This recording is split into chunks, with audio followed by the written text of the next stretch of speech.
À tout juste 10h30, une question qu'on va se poser. La France peut-elle vraiment envoyer ses troupes en Ukraine? Oui, répond Emmanuel Macron. Je cite, notre devoir est de nous préparer à tous les scénarios. Ce serait une erreur, une faute de ne pas le faire, dit le président dans les colonnes du Parisien.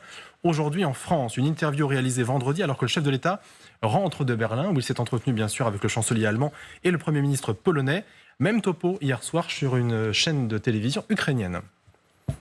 Oui, la France est prête en général. La France n'a jamais eu d'escalade, car nous sommes une puissance qui mise toujours sur la paix. Nous croyons aux négociations. Nous l'avons toujours cru. Mais qui est l'agresseur dans cette situation? La Russie est l'agresseur. Elle a commencé la guerre sous le couvert d'une opération spéciale. Et elle a dépassé cet objectif. C'est elle qui menace tout le monde. Qui prend l'initiative de l'escalade?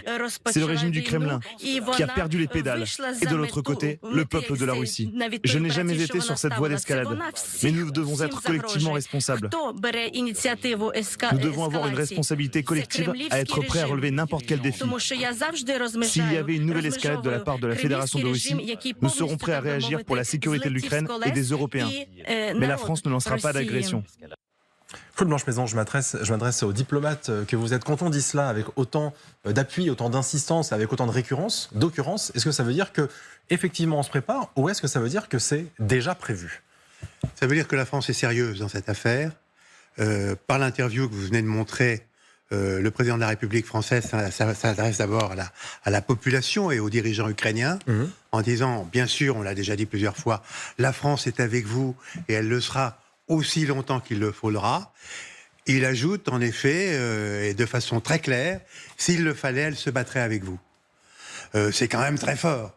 À destination de l'Ukraine, à destination de la population française, puisque cette interview paraît dans le Parisien de ce dimanche matin, à l'attention de la population française, il répète ce qu'il a dit, mais peut-être avec encore plus de précision, la situation est très sérieuse.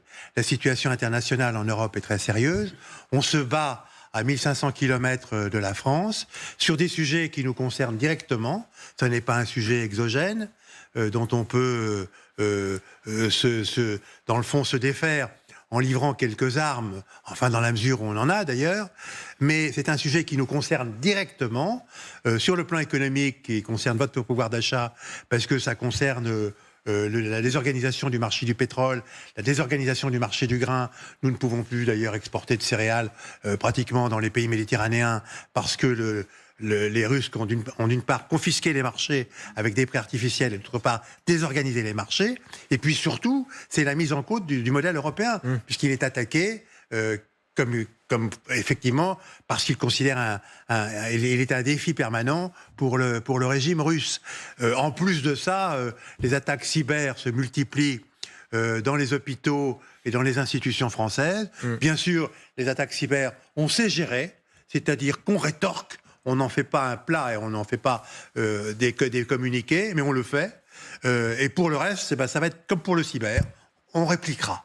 On ne va pas rester les bras croisés. Et effectivement, moi je le dis depuis plusieurs semaines, qu'est-ce qui se passera si Odessa, malheureusement, devait un jour tomber?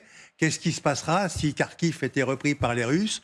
Donc, si Kiev était menacé, eh bien, probablement, en effet, la France et l'OTAN n'auraient pas d'autre choix que d'y aller. Il faudrait y aller. Et il faut prévenir la population française, bien sûr, qu'on est dans cette situation-là. Et il dit très bien, le président de la République, on ne le souhaite pas. Mais s'il le faut, eh bien, on le fera. Rappelons quand même, Aurélien Duchesne, qu'effectivement, si jusque-là, il pouvait y avoir un doute sur l'interprétation d'Emmanuel Macron, là, il n'y en a plus. Écoutez, peut-être qu'à un moment donné, dit-il, je ne le souhaite pas, je n'en prendrai pas l'initiative, il faudra avoir des opérations sur le terrain. Là, c'est très clair. Quelle qu'elle soit, pour contrer les forces russes, la force de la France, c'est que nous pouvons le faire. Parce qu'il faut bien rappeler que c'est le chef de l'État qui décide. Il n'a à passer par personne. C'est lui qui décide intégralement. C'est eux qui décident et nous avons une particularité en Europe, les seuls avec le Royaume-Uni, c'est que nous pouvons faire tout ça de manière autonome.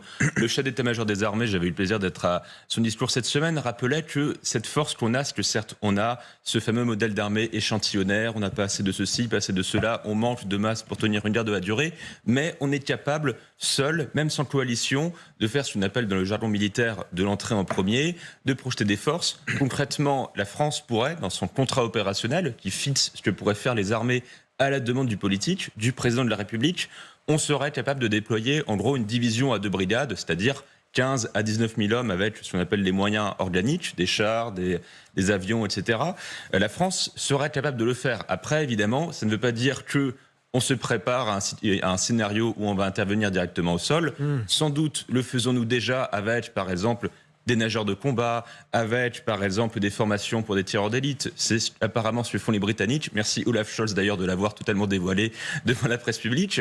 La France est en capacité de le faire. L'autre aspect étant, et à mon avis, ça c'est plus probable, que la France pourrait sérieusement plancher sur un scénario du type de ce qu'on a fait dans d'autres pays, du Liban à l'ex-Yougoslavie, d'avoir des forces qui sont là dans des idées de maintien de la paix, sauf que, évidemment, la France ne prendrait jamais une initiative sans qu'il y ait premièrement une coalition. Pour tous ceux qui continuent de dire, comme d'ailleurs au meeting insoumis d'hier, que la France est totalement isolée, on a presque la moitié de l'Europe pratiquement avec nous, dont l'essentiel des pays d'Europe centrale et orientale, qui pensent pareil. À minima, ça voudrait dire des troupes pour empêcher la Russie d'aller plus loin. Et oui, et justement, Lionel Macron, ce que dit Emmanuel Macron, c'est beaucoup de pays en Europe, et pas des moindres, sont totalement sur notre ligne. Ça veut dire que clairement, la France, l'Allemagne, la Pologne, on n'est pas tout seul. Absolument pas. La France n'est pas isolée. Elle est même soutenue par les principaux intéressés qui sont en première ligne face à Poutine et accessoirement par les Ukrainiens. Mais je voulais rappeler aussi que dans tous ces mots-là, ce qui se passe aussi, c'est que, y compris par rapport à même ceux qui sont d'accord, c'est que la France a compris que Poutine ne comprend que le rapport de force, que la brutalité. Donc en fait, dans ces mots-là, c'est une forme de dialogue aussi, et la France, ne pas oublier que c'est la seule puissance européenne, je dis bien de l'Union européenne, qui a la bombe nucléaire et un siège au Conseil de sécurité. Donc en fait, quand le président Macron nous dit « et la France, elle seule peut faire ça, nous pouvons le faire », c'est ça aussi. Parce qu'on interroge aussi des pays qui ne sont pas dotés de cette dissuasion nucléaire, donc quelque part se vivent, en tout cas les populations et les opinions, comme plus vulnérables. Nous sommes en réalité les moins vulnérables d'Europe. Donc en fait, oui, la France prend une sorte de leadership, y compris dans les mots, dans la rhétorique face à la rhétorique brute et brutale, pas que rhétorique d'ailleurs, de Vladimir Poutine, mais en fait oui, la France est la seule à pouvoir le faire et elle emmène avec elle les autres qui accessoirement ne peuvent pas le faire. Et dans le jeu diplomatique, c'est à prendre en compte et même y compris dans les processus d'expression publique d'Olaf Scholz. L'Allemagne, il y a son passé de démilitarisation après 1945, donc en fait la dernière fois que l'Allemagne a pris les armes, ça s'est quand même pas très bien passé en Europe. Il y a tout ça qui est invoqué. C'est pas la même constitution. En effet, Olaf Scholz ne peut pas décider seul. Ce ne sont pas les mêmes règlements démocratiques qui régissent la France et l'Allemagne. Et surtout, il n'y a pas de bombe nucléaire. Donc, pour s'adresser à une autre puissance nucléaire, dans ce jeu-là, ce qu'on appelle la dissuasion nucléaire, il vaut mieux quand même l'avoir.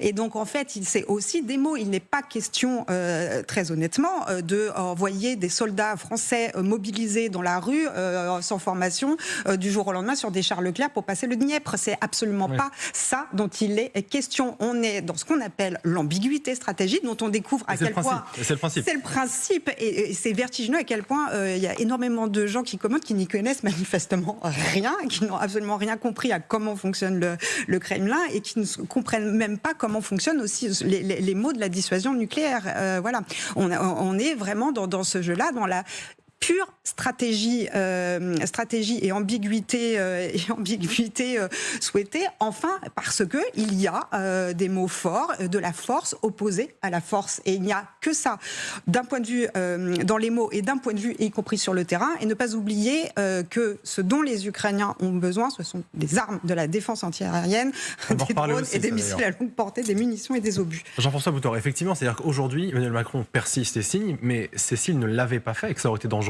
Parce que là, ça aurait été perçu comme un retrait, comme une reculade, et du coup, ça veut dire que Poutine avait de fait déjà gagné. Bien sûr, mais ce qu'il est en train de faire me rappelle ce qu'a fait Jacques Chirac en Bosnie, quand Jacques Chirac n'a pas accepté que des soldats français soient mis, qui étaient des forces d'interposition, soient pris en otage par les Serbes, qui a d'une part bombardé les positions serbes et ensuite déclenché l'installation d'une force d'action rapide avec les Britanniques sur les collines qui entouraient Sarajevo avec de l'armement lourd. Et ça, en fait, ça a été le tournant du rapport diplomatique sur le dossier bosniaque, puisque jusqu'alors, on faisait simplement du maintien de la paix et on considérait qu'on n'intervenait pas sur le terrain.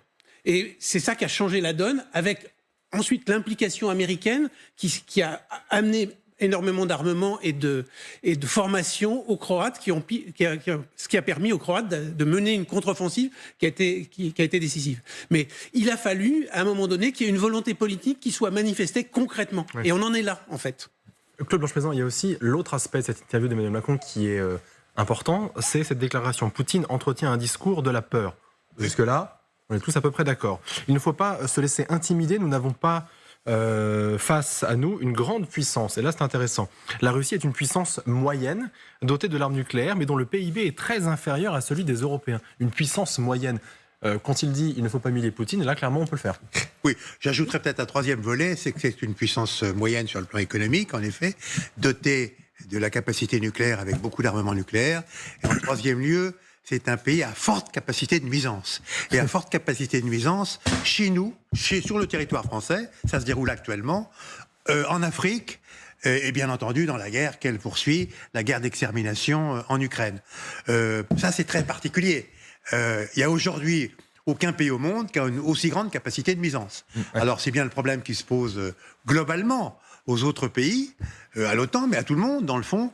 Comment réduire cette capacité de nuisance ? Alors, cela dit, pour ce qui est des opérations militaires, en effet, le message est très clair. S'il y avait une escalade du côté russe, et s'il y avait une menace pour l'existence de l'État ukrainien, évidemment, nous serions obligés d'intervenir avec d'autres pays de l'OTAN, tous ou pas tous, ça c'est à voir, mais on voit en effet qu'un grand nombre de pays européens finalement réalisent qu'on est bien dans cette situation et qu'on n'aura pas le choix et qu'il faut s'y préparer.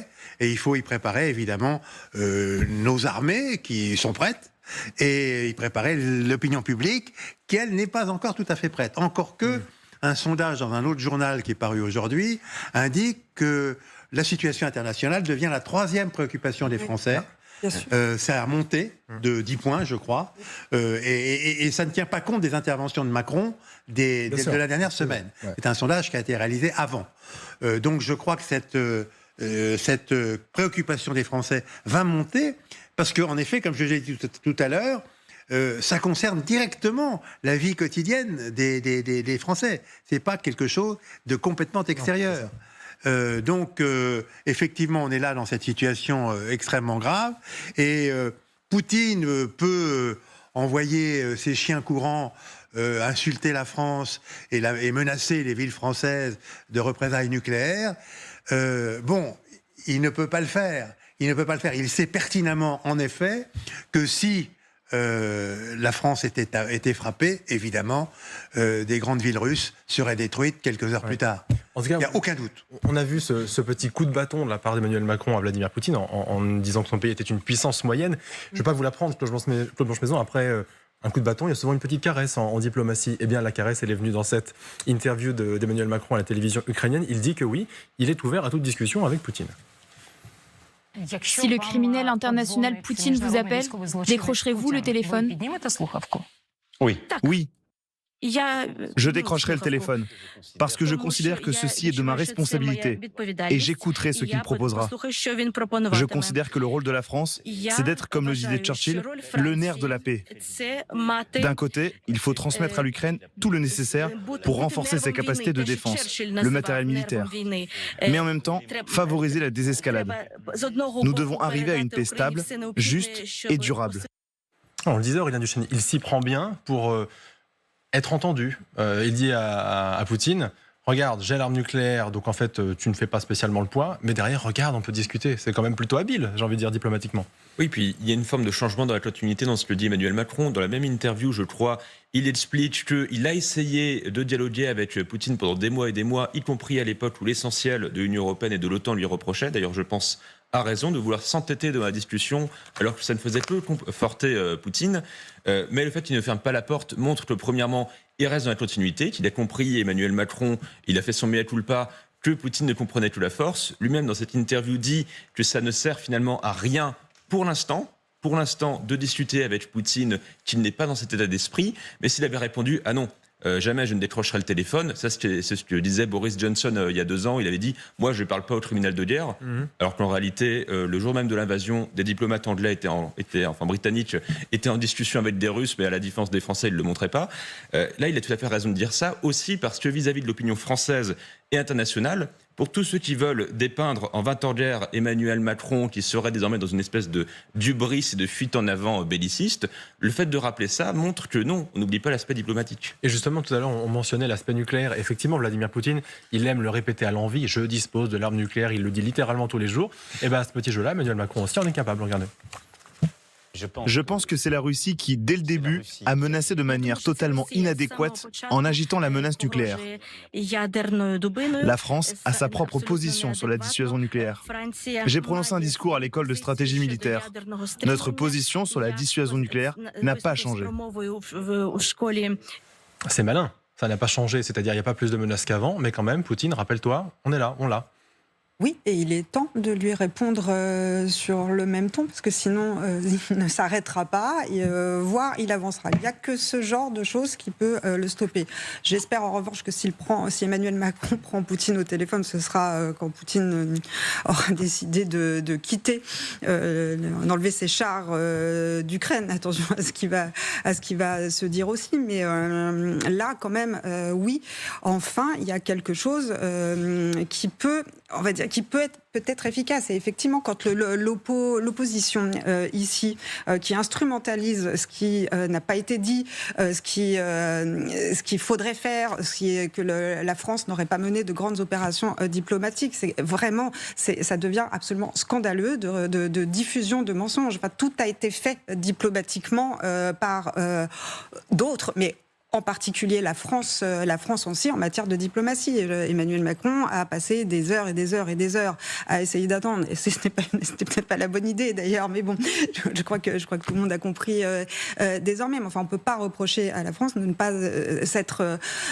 investie dans des tentatives de solutions diplomatiques. C'est vraiment un scandale de prendre aussi l'opinion française pour des imbéciles, et j'irais même un peu plus loin, voire de la mettre en danger. Parce que quand on est dans une situation aussi touchy, et quand, si je puis me permettre, et quand on dit que les Ukrainiens, ils sont notre rempart, ils sont en train de défendre l'architecture de sécurité européenne, donc les Européens et donc les Français, qu'on vienne ensuite pour des petits jeux de partition de destin personnel, expliquer que en fait, dans un contexte pareil, la France n'aurait pas fait ceci, la France a fait de tort. Enfin, je veux dire, ça met tout le monde en danger en réalité. Et il y a un jeu extrêmement, alors pas surprenant de la part des forces en question, qui sont à l'extrême gauche, à l'extrême droite, mais c'est eux qui mettent les Français en danger à ce moment précis, dans un jeu de dissuasion aussi quand même. C'est quand même de la dentelle, la dissuasion nucléaire, l'ambiguïté stratégique. On est quand même sur. On plaisante pas avec ça, normalement. Voilà, et on plaisante pas avec ça. Donc là, on est depuis